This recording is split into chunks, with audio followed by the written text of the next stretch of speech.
inkonzo yamatshetshi yaseSt Hugh ibiselilikhaya labantu abangaphezu kwama-27 abangenamakhaya kuzokuthi ga ngoku, kwaye uRicardo Goliath uthi uhlala apha iminyaka engaphezu kwe-15 emva kokuba ingakwazi ukuhlawula irenti kwiflete ebeqhela ukurenta kuzo.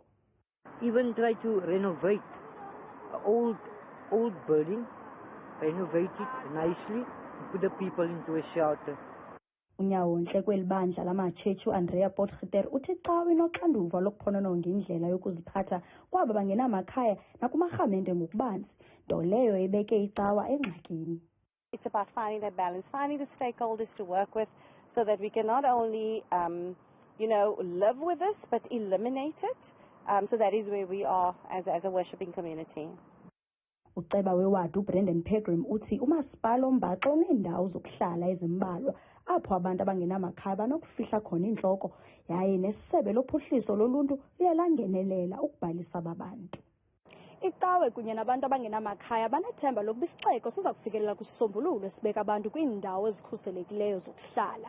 Kwiindaba zethu kuChannel 163, ndinguSiphosethu Boy, ndiseGqeberha.